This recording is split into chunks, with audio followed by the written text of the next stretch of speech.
ආයුබෝවන් සුබ දවසක් කියලා පිළිගන්නවා.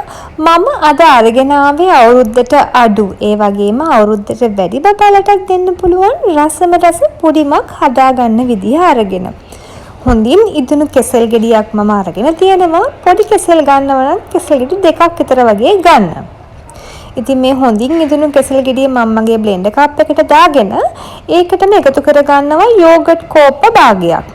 යෝගට් නැත්නම් මුදෝපු කිරි උනත් භාවිතා කරන්න පුළුවන්.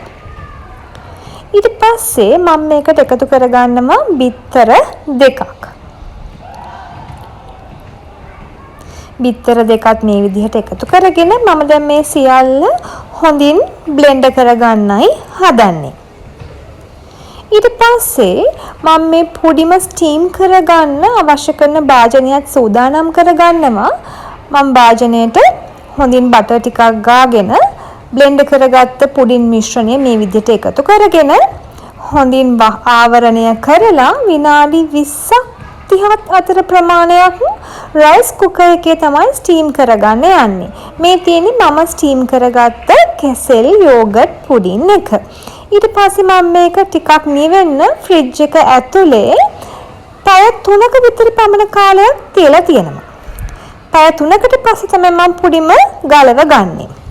දැන් මම පුඩිම හොඳට දෙපැත්තෙන් හතර පැත්තෙන් බුරුල් කරගෙන පුඩින් එක පිඟානකට මේ වගේ දා ගන්නවා.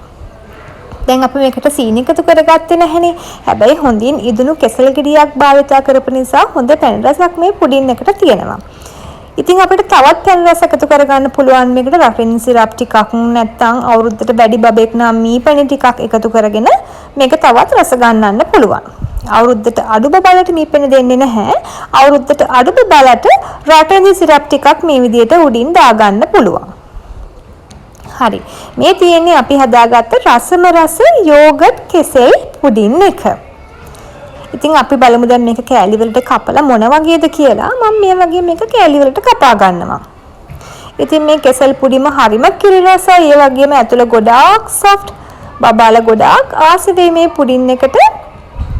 ඉතින් මම මේ වගේ කෑලි වලට පුඩින් එක කපලා බබාට රස බලන්න දෙනවා. ඉතින් අම්මලත් මේක බබාලට හදලා දීලා බලන්න. බබාලා ආසාවෙන් කෑවනම් මගේ channel එක subscribe කරන්න වගේම මේ වීඩියෝට ලයික් එකක් දාන්නත් අමතක කරන්න එපා. ඉතින් තවත් දවසක මේ වගේම රසවත් වීඩියෝ එකක් පොඩ්ඩක් අරන් එනකන් හැමෝටම සුබ දවසක්.